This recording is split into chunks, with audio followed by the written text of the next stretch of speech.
Bismillahirrahmanirrahim. Assalamualaikum warahmatullahi wabarakatuh. Innal hamdalillah nahmaduhu wa nasta'inuhu wa nastaghfiruh wa na'udzu billahi min syururi anfusina wa min sayyiati a'malina.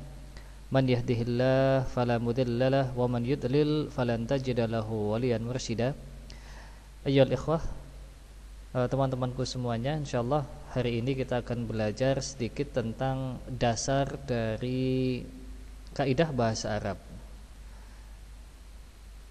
yaitu aqsamul kalimah. Aqsam pembagian, ya, kalimah kata. Jadi dalam bahasa Arab kata, ya, kata bahasa Arabnya adalah al kalimatu. Lanjut. Yang perlu kita pahami bersama bahwa bahasa merupakan rangkaian dari kata-kata yang menjadi sebuah ungkapan yang bermakna. Jadi semua bahasa, ya, semua bahasa pada dasarnya adalah terdiri dari kata, ya, terdiri dari beberapa kata yang disusun. Oke. Nah, dalam bahasa Arab sendiri, ya, dalam bahasa Arab sendiri kata itu dibagi menjadi 3. Yang pertama, kata benda disebut dengan al-ismu. Al-ismu, kata benda. Kemudian ada kata kerja, al-fi'lu. Al-fi'lu, kata kerja. Dan kata huruf, al-harfu. Al-harfu, kata huruf. Bisa ya dipahami ya? Ada 3 ya. Al-ismu, al-fi'lu, dan al-harfu. Al-ismu, al-fi'lu, al-harfu. Jadi kita lanjut. Al-ismu, atau tadi disebut dengan kata benda. Al-ismu adalah kata yang menunjukkan kepada sebuah benda, ya, benda, kemudian orang, sifat, atau hal lainnya yang mempunyai makna dan tidak terikat oleh waktu. Ya.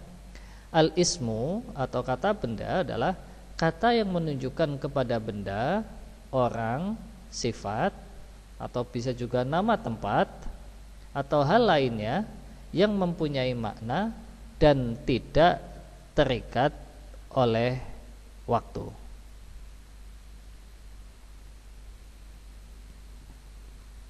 Contoh, al-misal. Contoh, kitabun, buku artinya. Muhammadun, Muhammad. Jamilun, bagus atau indah. Ba'idun, jauh.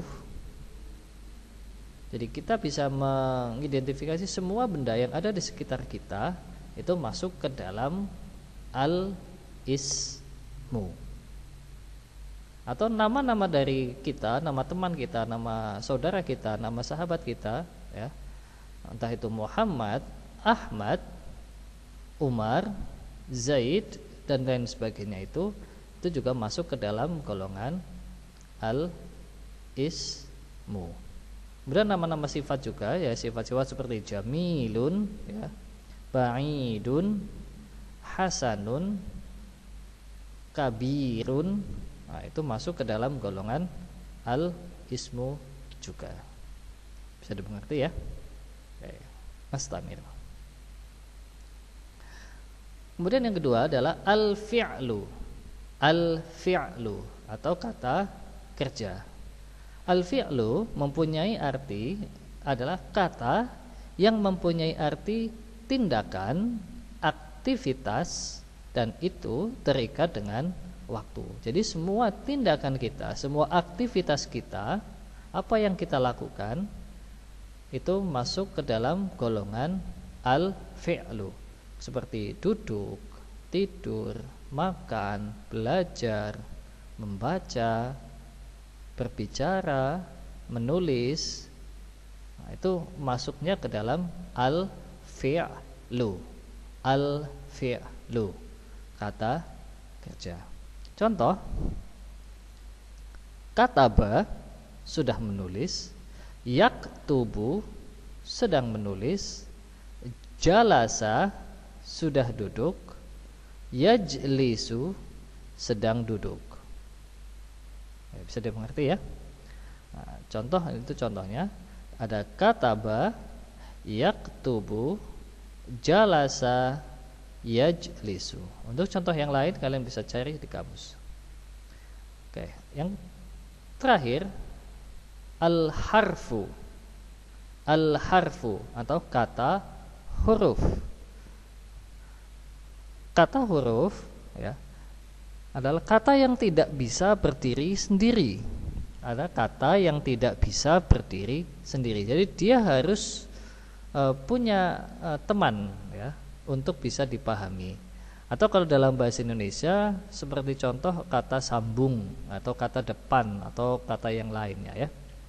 Yang penting dia tidak bisa berdiri sendiri. Contohnya adalah di, ke, atau, dan, dari, dan lain-lain. Nah, kenapa di sini al-harfu itu disebut dengan kata yang tidak bisa berdiri sendiri? Sebagai contoh, jika kamu ditanya oleh teman kamu,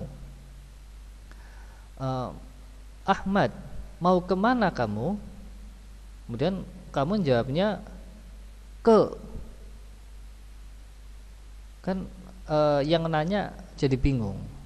Atau ketika kamu ditanya oleh ibumu, Abdullah, di mana kamu? Saya di. Hanya jawab di gitu saja. Otomatis ibu kamu akan bingung. Di apa itu artinya di? Itu kan maksudnya gitu. Itu yang maksudnya seperti itu. Nah, contoh dari al-harfu atau kata sambung ini ila, ke, fi, di, min, dari, au, atau, dan lain sebagainya. Ini hanya sedikit contoh dari al-harfu. Yang jelas al-harfu adalah kata yang tidak bisa berdiri sendiri. Atau mungkin saja kalau dalam bahasa Indonesia masuk ke golongan kata sambung, kata depan, kata penghubung, dan lain sebagainya itu ya. Oke, kataballah lana taufiq wan najah. Semoga Allah memberi kita taufik dan kesuksesan untuk kita semuanya. Dan semoga ini bisa kalian pahami dengan baik, karena ini adalah dasar untuk mempelajari bahasa Arab. Assalamualaikum warahmatullahi wabarakatuh.